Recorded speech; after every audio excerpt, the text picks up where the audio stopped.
Yeah, I mean, Coach called all of us last week and just gave everyone kind of an update on what they needed to do. And during that talk with me, he was able to let me know kind of what was going on and where we were going to move forward. And it was a surprise, but also an exciting moment and a proud moment for me. Just thinking of everything you've given to this team, like your health, your heart, just in the years since you've been here, what did it mean to you to know that management picked you? Yeah, and obviously it's always an honor to have like your coaching staff and everyone pick you, but at the same time it's an honor to have your teammates around you who really kind of exemplify how you want to be as a player, to also back up your coach's decision. And Coach Malosky said in the locker room, we have a team that's full of guys that could all be wearing a letter if we were allowed to, and I'm just excited to be a part of that, and hopefully I can do them proud. How would you describe your leadership style? I think I'm a competitor. I play with passion, sometimes a little bit too much passion, maybe a little too much emotion sometimes. So trying to just lead by example is always, I think, the biggest key. And you do that by going on the floor, coming out hard for practice the night before, hanging around the guys a lot, which always makes things a little bit easier. But again, I'm going to lean on everybody on this team just like they're going to lean on me, and I think as a unit we're going to do just fine. How does the role of a captain change in the NLL when you guys aren't together every other day of the week? Yeah, it's an interesting league in that sense. We're pretty active though through the week. Always posting each other what we're doing for like training on the Monday after you get home.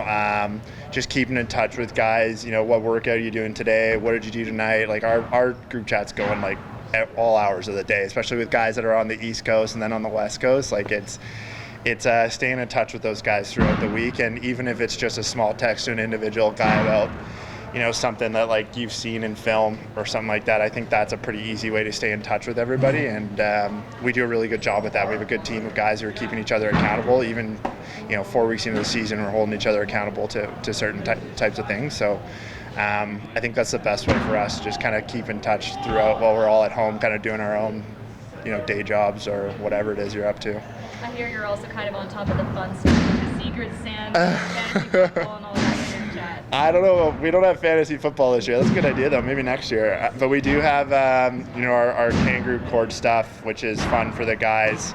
And then the Secret Santa, we tried to do it last year, and with everything that, like with COVID, it just kind of like, oh, I can't be here this weekend. We're like, oh, we can't do it this weekend. And then like eventually I ended up keeping my gift from last year. So, but the plan is to do it this year, and stuff like that keeps it fun. And on your point of keeping in touch with guys, it's just another reason to keep in touch with them about certain things, and it unites us a little bit closer. We're talking to each other about what we're doing throughout the week and what Secret Santa is going to look like, and I think as a collective we just have a good group of guys that are always up to do sorts of things like that. So it really makes I wouldn't even call it a job at that point, but my role easy to try and help orchestrate these things, because everyone's always on board for whatever you suggest, and that's just again goes to the character of our team and the culture that we've built here in Calgary.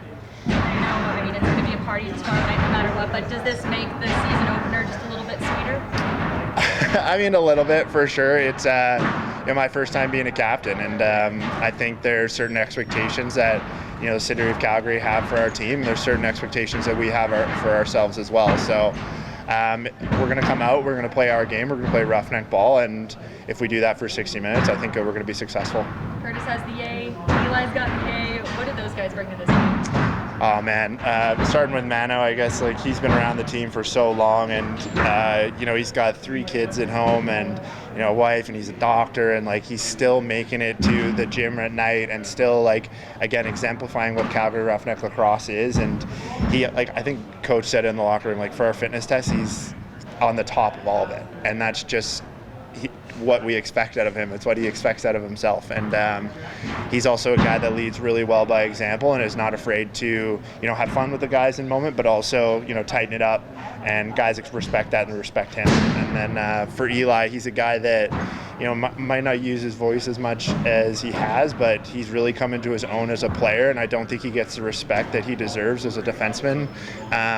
He's one of the toughest guys I know. He plays some of the hardest defense that I've seen, and when he's got the ball, you always know that he's going to make the right decision, and as little as that may be for him, I think that for him, it's a really proud moment. He should be really proud of himself.